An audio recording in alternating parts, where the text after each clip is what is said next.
Courage doesn't always roar. Sometimes courage is the quiet voice at the end of the day saying, I will try again tomorrow. This is a quote by Mary Ann Rodmacher. Courage. When I think of courage, I think of family caregivers. Happy National Family Caregiver Month. Again, I want to talk to you about how important of a job it is that I know you are doing. And I want to say thank you again. I hope that you've enjoyed some of the gifts that I've been offering each week to you. This week, we are offering the 5 R's of regret-free caregiving. And next week, you can sign up to receive things to do and not to do during the week of Thanksgiving. So I hope that you find these resources really helpful. Again, you can visit aseasonofcaring.com or follow me on any of the social medias, and you will be able to receive these free resources that I have available for you this month. Welcome to A Season of Caring podcast. This is your host, Rayna Neises, and I'm glad that you are here today. As a family caregiver, being an advocate is one of your most important hats. And being able to advocate for yourself and your own needs at the same time as advocating for your loved one and their needs is a really tricky balance. But it's one of those things that I like to talk about often, just to encourage you to keep thinking about it so that you have on the top of mind, both you and they are important to be seen and cared for, not neglected. As we think about advocacy, I think oftentimes we immediately jump to advocating for our loved one, especially in a medical situation. And I would agree that's one of the first things that comes to mind for me. I know some of the challenges we faced with my dad as he began to lose his ability to really tell us what was going on, what hurt and what didn't hurt. Any of the issues that he might have had physically, it became more and more challenging. It wasn't just challenging to learn from him how he was doing. It was challenging to get others to listen to us as well. I think some things to really keep in mind is that we always need to be respectful as we speak up for them, to our medical professionals or to anyone who's caring for them. We need to be prepared with our research and the questions that we have so that we're able to really clearly articulate our concerns and get information that we might be missing. We need to be willing to ask for help. I remember as Beth Sareth mentioned, I'm new at this. Could you help me understand? I think it does just put us in a place of looking for support, which is what we need, and getting that person on our team and all of us working together. One of the most important things when we're thinking of advocating for ourselves is really keeping us on the radar. Our needs need to be advocated for. So if we find ourselves in a place where we're really exhausted, or not getting what we need, then we have to sit down and think about what do I need, what would help, what would make a difference, and really ask for it. Ask the right people. Again, do your research. Ask the questions. What resources are available that maybe you've never thought of before? Find that group that maybe has been there before you and ask them. There's going to be some great suggestions in both online groups and Facebook, lots of different places. There are many people who have been in this caregiving season before you. Ask. Everybody is more than willing to help. So then we come down to advocating and really remembering to keep dignity and respect in the picture at all times. And as I was thinking about dignity and respect, I was thinking about how important it is to offer that to even the person whom we are advocating to. Sometimes our frustration can really well up before we've even gotten to the person we're talking to right now. We've often been on a journey of frustration and need and exhaustion. And so all of those things are playing into how we even approach that person.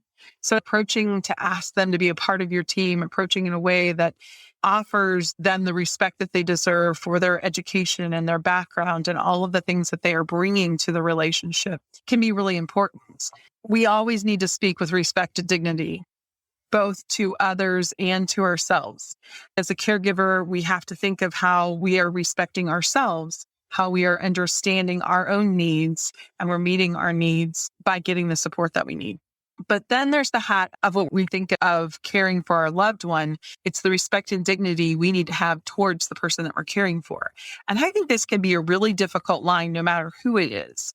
But definitely as we are caring for our aging parents, we hear a lot about that we're changing roles, we're parenting our parents. I personally don't agree with that because our parents are still adults. And when we're parenting someone, we're parenting a child who doesn't have the wisdom and experience of life that they have as an adult. We do have to do some of the same tasks, but I say it's morally important to keep that dignity and respect in place for the person that you're caring for because they are an adult and they do deserve that. This can be a really difficult line. I know some of the people that I've worked with, as they're looking at stepping in to help support their parents, they're disagreeing with some of the decisions that their parents are making. And it can feel like you need to step in and you need to save the day, when really that's not your role. I had a conversation with a woman once who found herself in a really difficult place. Her parents were making some decisions that she wasn't real comfortable with. And as we talked through the situation and I asked more and more questions, I said to her, I think you need to understand that you're actually a bystander in this situation. Yes, you love your parents. Yes, you would like to avoid a train wreck. And yes, maybe you do see a train coming down the tracks. But that's all. You're the one who has to witness the train wreck, unless you're willing to step in and declare them incompetent in order to stop the train. That's really, really tough. I can't imagine being in the role of having to declare a parent incompetent, but it definitely happens. And there are times that it needs to happen. But I think oftentimes as their adult children, we feel like they're making poor decisions long before it really is true that they need our protection. So stopping to think, is this just a preference or is this something that really is going to hurt them? This is one of those times when we talk about parenting, I think we get the opportunity to get the shoe on the other foot. As a parent of adult children, we're often stepping back and watching those adult children make decisions that we feel like we know better. But we're not going to step in and take over their life and stop them from making those decisions. We might give our input. We might give our advice. We might try to prevent the train wreck that we see coming, but it's really not our job. And we do understand how to respect that when we're talking about our children. I think we have to understand the same thing when we're talking about our parents. There are lines which we shouldn't cross. And understanding those can be tricky. Each individual situation is different. It would be nice if they would listen to us, but if they're not going to listen, we have to be willing to honor and respect them in that way. Some other areas that we need to really consider as we are caregiving is the respect of privacy, both physically and emotionally. I found a great resource at National Caregivers Library where they were talking about how to offer honor and respect. And this was a point that they brought out. I often told our caregivers that were working with us in the home that I grew up in a very modest home. The door to my parents' bedroom was always closed when they were changing clothes or needing personal space. We didn't go in that room at all. And so I think the same thing was important to be true for my dad. Cognitively, there were a lot of things he didn't understand, but he was definitely more comfortable with that door closed than he was with it open, especially going into the bathroom. Gosh, I needed that door open sometimes just to check on him and make sure he was doing okay. And we did eventually get to a point that he would push it closed, but not all the way, which was nice. But making sure that you really can honor their privacy.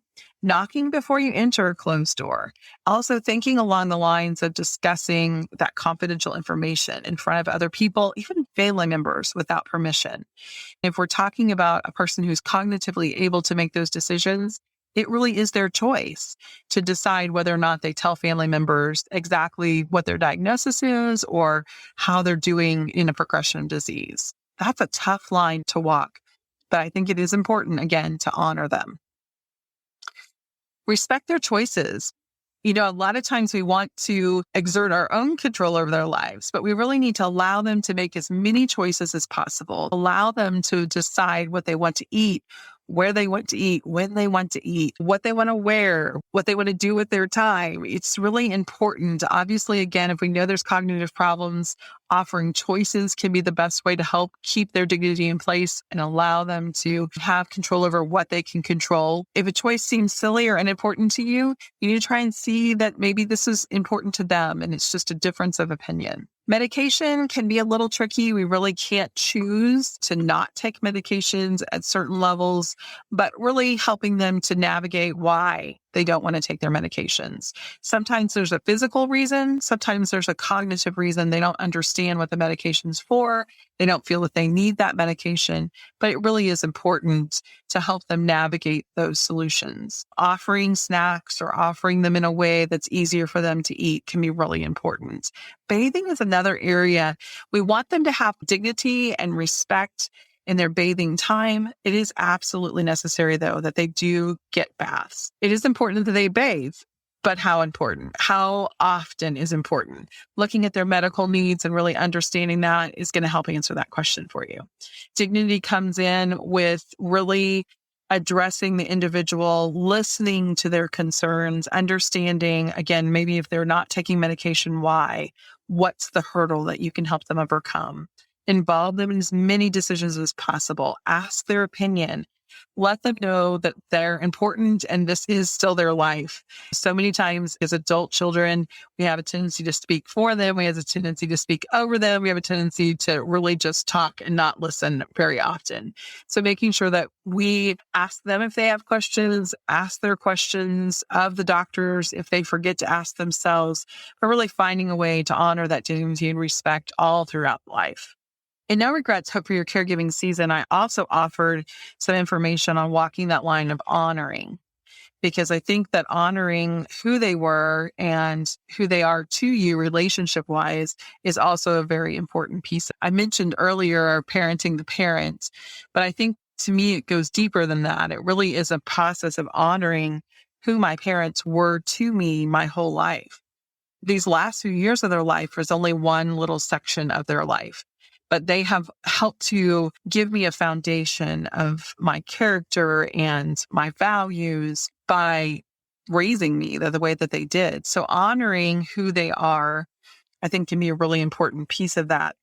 Sometimes when we think about our relationship with our parents, it hasn't necessarily grown as much as it needs to throughout our adult lives. If we revert back to what it was like when we lived in their home, then we have a tendency to have some of those same struggles with them. But if we allow ourselves to grow in our relationship and to really consider them as a person and look at what's important to them and who they are, respect their world. Things are going to be different. As they've aged, they aren't able to get out and do as much as they once were. But respect what they are doing, what is important to them. They've chosen to keep these activities a part of their life. So as they find challenges, try to keep them a part of their life. For some people, it's going to church. That's very important for many of the older generation, that they're able to stay engaged in their social groups. Going to coffee with their friends, going to workouts, going to the gym, those kinds of behaviors, those are things that they've chosen to do with their time. And as they age, offering them the opportunity to continue those things can be so important.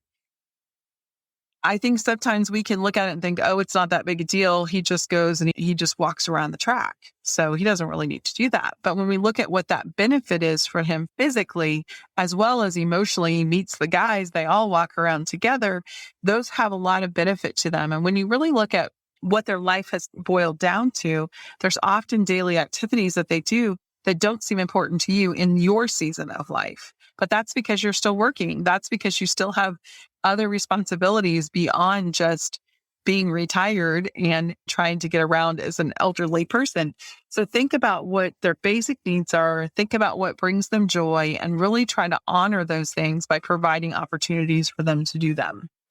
It's really about respecting their world. It's probably been a long time since you've lived with them, and most of you haven't lived with your parents as an adult at all. So at this point, your worlds are very different. Generations are diverse. Their world is important to them as your world is to you. Your routines and preferences are very much your own and may not align with theirs. It's a pretty natural place to reach a point where probably it's not safe for aging parents to drive anymore. But again, honoring them and keeping in mind what they love to do, provide ways for them to continue to engage and do those things. I think honoring and advocating can be a really difficult balance beam to walk. You want to advocate for their health by restricting anything that's not healthy for them, but at the same time, understanding that just being wrapped in a bubble wrap and sitting on the couch the rest of their life doesn't give them purpose either. So helping them to grow old gracefully and give up what needs to be given up, at the same time, keep those things which do not need to be given up. I've talked before about how physically active my dad was. And one of the things he loved to do was to be active in sports. He was playing softball at the time he was diagnosed with Alzheimer's. 3 times a week was practice. All day Saturday were the games, and oftentimes he would do pickups even on other days. So he was very physically active in softball. He eventually reached a point where he didn't want to play softball anymore, but I was so thankful that we also had found senior volleyball. 3 times a week for 2 hours. A bunch of senior citizens got together in a gym, drew the cards, and played pickup games. And this really filled the hole that softball had left for him in that camaraderie and relationship and physical activity. The problem was, as his disease progressed and his age, his skin became very thin. And he wore gloves to protect his skin. And that really was helpful for a period of years. We eventually had to stop playing volleyball when we reached a point where he actually split his finger open playing and didn't even realize it. And even once the glove was off and he was bleeding pretty significantly, he still didn't seem to be impacted by the degree of the injury. And so that became a point which we had to have a conversation and say, okay, what can we substitute for this activity to keep him physically active, but to keep him healthy? Sometimes I think we have to just find ways to navigate those things. Again, realizing that it's not about taking it away. It's about replacing it with something that can keep them safe. So I hope that you found some of these tips and ideas helpful today as I talk through how to advocate, offer honor and respect to your aging parents, and really be able to use this season to be a time of continuing to honor them as you always have, and offer them opportunities to be themselves and to enjoy life as much as possible as they age. You can find resources at aseasonofcaring.com/podcast to do more reading on your own about advocating and honoring your parents as they age. Thanks again for joining me today. And just a reminder, A Season of Caring podcast is created for the encouragement of family caregivers. If you have financial, legal, or medical questions, please consult your local professionals and take heart in your season of caring.